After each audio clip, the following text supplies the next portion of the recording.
चलतु आज दिन को किसी स्पेशल बनैबा। आज हूँ रजर सेकेंड दिन माने रज संक्रांति ता उपलक्षे मुझे नहीं आसी बहुत सारा डिशेस ता भितर हम आमर पिठापणा पिठापणा भितर मु तो निहाती भाव में पिठा बनैबी।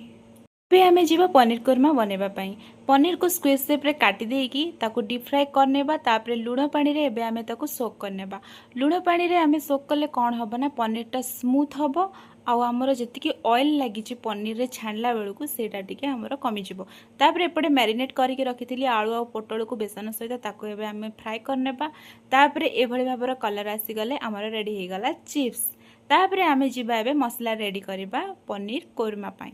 आउ मसला रे पियाज अदा रसुण आउ काजू देकी भल भाव मसला प्रस्तुत कलापर काटिक रखि छोट छोट नड़िया एटा तो पिठा कटा होता ताकू टिके मु ऐड कर देइछि। तापरे हमर करी पत्र को टिके ऐड कर देबा बासना पाई। आउ बासना तो बहुत भल आसीबो करी पत्र पकेइले मसलाटी जेमती हमर भल भाव में सिजिबो।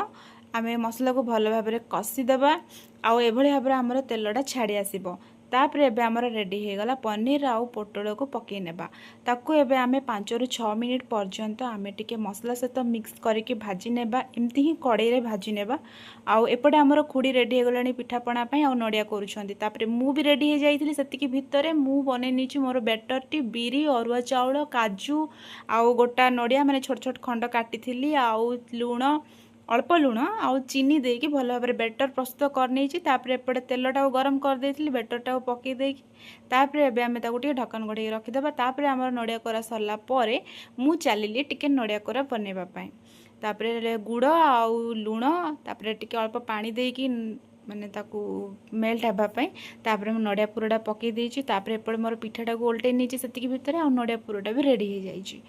दीटा जाक रेडी हो जाइछि। दीटा हाथ रे मोर चटू थिला एबे दी पट साइड रे मोर पिठा सिझि जाइछि रेडी हो जाइछि। आ एपटे मोर माँ आउ खुड़ी दी जण जाक पूरा सुजी काकरा पिठा बनेकी टकमक टकमक करे फुटे सारलेनी। तापरे फास्ट पिठा तांकर आउ फास्ट पिठा होछि मोर बिरी पोड़ पिठा रेडी हो गला।